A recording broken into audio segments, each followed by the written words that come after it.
हम लोग इसके बिल्कुल विरोध में हैं और स्पष्ट तौर पे वो बिल्कुल इलीगल है स्ट्राइक नोटिस। और इस तरह के स्ट्राइक नोटिस एडवोकेट्स को कोर्ट फीस स्टैंप में उसको झारखंड स्टेट बार काउंसिल ने पिटिशनर बन करके चैलेंज किया है। कोर्ट फीस अमेंडमेंट की जो वृद्धि हुई थी उसको मैंने ही अपने स्तर से, चूंकि अधिवक्ताओं के हित की बात है, इस कमेटी ने सभी अन्य राज्यों का भी जो कोर्ट फीस बढ़ोतरी हुआ है उसको देखते हुए, हमारे यहाँ बढ़ोतरी कई पिछले 25 साल में नहीं हुआ, उस पर इस तरह का स्ट्राइक नोटिस देना बिल्कुल अवैध है, सुप्रीम कोर्ट के निर्णय के खिलाफ है। बातचीत चल रही है, कल से बार काउंसिल के तरफ से एक चिट्ठी आई, प्रेस नोट सर्कुलेट किया जा रहा है कि हम कल से स्ट्राइक पे जाएंगे। उस संवाद से हमको कुछ लेना देना नहीं है। मुख्यमंत्री जी से हमने मिलने की कोशिश की, माननीय मुख्यमंत्री जी हमसे नहीं मिले।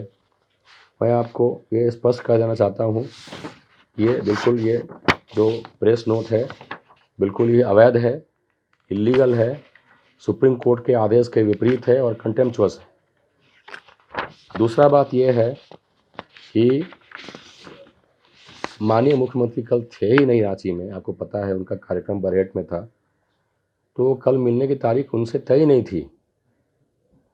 ऐसी कोई बात नहीं है क्योंकि मुख्यमंत्री जी से मिलने का तारीख तय था, लोग आए और उनसे नहीं मिला गया, ऐसा हो नहीं सकता। मैं आपको उनका पत्र भी आपको चिट्ठी में सर्कुलेट कर दे रहा हूँ। जो बार काउंसिल की तरफ से जो चिट्ठी गई थी उसमें कहीं भी मुख्यमंत्री से मिलने की बात नहीं कही गई है।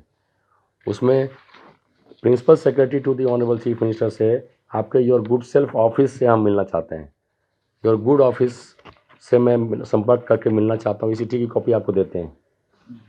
इसी चिट्ठी के उपरांत उनको श्री राजीव एक्का जी जो हमारे प्रिंसिपल सेक्रेटरी हैं ऑनरेबल चीफ मिनिस्टर के, उन्होंने समय दिया था मिलने का। तो लोग को था कि भाई हमको मुख्यमंत्री से मिलना है, तो नहीं मिले, उनसे चले गए। अब ये बात उठ रही है कि मुख्यमंत्री का समय ही कल निर्धारित नहीं था उनसे मिलने का, और कभी भी नहीं था पहले।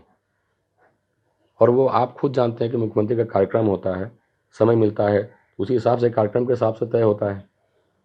आप ये खुद समझ लीजिए कि जब वो कार्यक्रम वो रांची में ही अवस्थित नहीं है तो कैसे किसी से कोई मिल सकता है, कैसे कार्यक्रम में कैसे टाइम मिल सकता है कि आज का टाइम मिला हुआ है।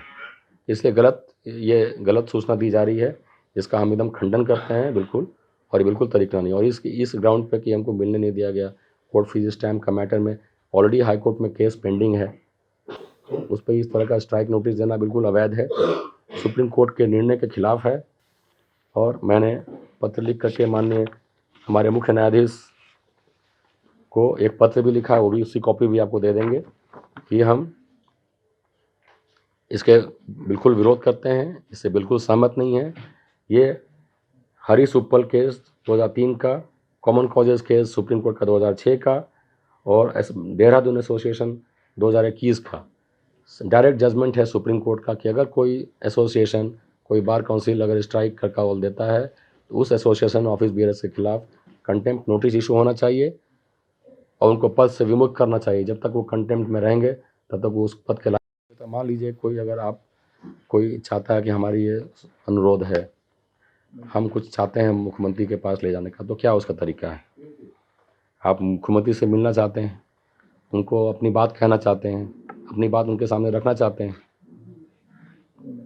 तो एक संवाद का ही तरीका है कि हमारे एक रिप्रेजेंटेशन के माध्यम से हम एक माध्यम बन जाते हैं कि हाँ ठीक है, मैं आपकी तरफ से एक संवाद रख लेता हूँ।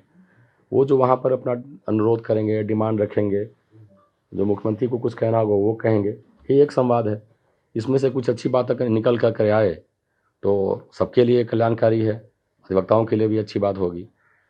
मतलब स्ट्राइक के मुद्दे पर एजी ऑफिस और बार एसोसिएशन बिल्कुल अलग अलग खड़ा है। अगर आप ऐसा चाहते हैं लिखना तो बिल्कुल स्पष्ट तौर पे लिखिए कि जो भी नोटिस और जो भी एक्शन अगर इलीगल है, सुप्रीम कोर्ट के आदेश के विपरीत है, कंटेम्पचुअस है, मैं उसका सहमत नहीं हूँ उससे। किसी का समर्थन, अगर हम मेजॉरिटी डिसीजन से हाई कोर्ट का डिसीजन के खिलाफ कंटेम्प्ट से बच सकते हैं क्या कि हमने मेजॉरिटी डिसीजन ले लिया इसलिए हम कंटेम्प्ट का जो जजमेंट है उस पर हम मान्य नहीं होगा हमारे लिए? तर्क संगत नहीं ना है। मेजॉरिटी डिसीजन से आप कोई लॉ के खिलाफ जजमेंट नहीं ले सकते हैं, डिसीजन नहीं ले सकते हैं। इसलिए अगर आपको ऐसा समझ में आता है तो आप सब ज़रूर समझ सकते हैं, हम लोग इसके बिल्कुल विरोध में हैं और स्पष्ट तौर पे वो बिल्कुल इलीगल है स्ट्राइक नोटिस। और इस तरह के स्ट्राइक नोटिस एडवोकेट्स को स्ट्राइक पे एकदम नहीं जाना चाहिए और हम लोग कल कार्य करेंगे। आप इस पर भी आप लिख लीजिए इसको।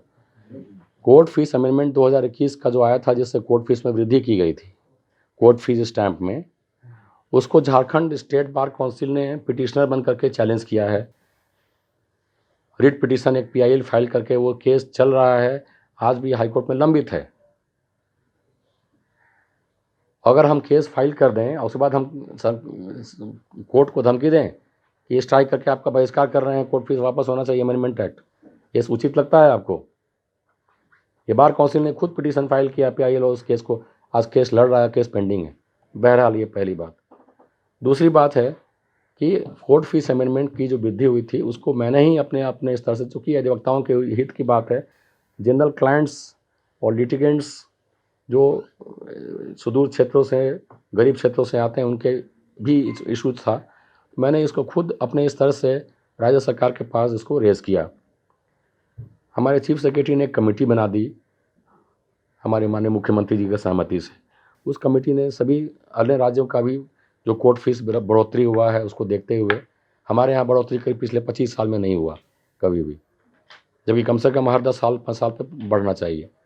तो उस पर एक संबंध करके छत्तीसगढ़, मध्य प्रदेश और अन्य राज्यों का देखते हुए हमने एक नया अमेंडमेंट का विधेयक के प्रारूप एक तैयार किया गया है, जो कैबिनेट ने पास किया उस कमेटी के निर्णय के उपरांत। उसमें हम लोग जो पहले अमेंडमेंट करके जो कोर्ट फीस वृद्धि किए थे, उसमें से बहुत मात्रा कम कर दिए हैं हम लोग। कोर्ट फीस में हमने उसमें और आधा से ज़्यादा कम कर दिया है। तो वो अब नया अमेंडमेंट, अब इस अमेंडमेंट से कोई मतलब नहीं है। 21 का अमेंडमेंट का जो ये लोग इशू लेके चल रहे हैं वो स्वतः ख़त्म हो जाएगा। जब नया अमेंडमेंट आ जाएगा, उस पुराने अमेंडमेंट को सुपरसीड कर जाएगा। जो उनका डिमांड है कि कोर्ट फीस कम होना चाहिए, वो कम हो जाएगा। बढ़ोतरी, जो मान लीजिए 100 रुपये की बढ़ोतरी हुई है, उसको हमने घटा के 40 रुपये कर दिया। तो वो तो आप जब नया अमेंडमेंट आएगा आप देखेंगे, उसे भी अगर आप अग्रीव्ड है तो आप फिर से आपके पास रास्ता खुला है। लेकिन उस इशू को लेकर के सड़क पे आना, कोर्ट का बहिष्कार करना, और जब खासकर जब ये उनको जानकारी में है, उनके अधिवक्ता जो अपीयर करते हैं बार काउंसिल के चेयरमैन, उन्होंने देखा है कि हाँ, हमारे एफिडेविट में लिखा हुआ है कि जो कोर्ट फीस, जो नया अमेंडमेंट प्रपोज है, उसमें कितनी कोर्ट फीस कम की गई है। माननीय मुख्य न्यायाधीश के कोर्ट में चल रहा था, सबके देते हुए कहा गया, उसमें हमारे पास डायरेक्शन है जल्दी से जल्दी इसको कैबिनेट से अप्रूव करा के इसको जल्दी करवाइए। उस आदेश का पालन करते हुए हमने कैबिनेट से अप्रूव करा करके और विधायिका से पास करा के आने वाला है नोटिफिकेशन, नया अमेंडमेंट। तब इस तरह की पुराने वाली इशू लेकर बात चल रही है। इस बात को आप लोगों को समझना चाहिए और आपको पूछ लेना चाहिए।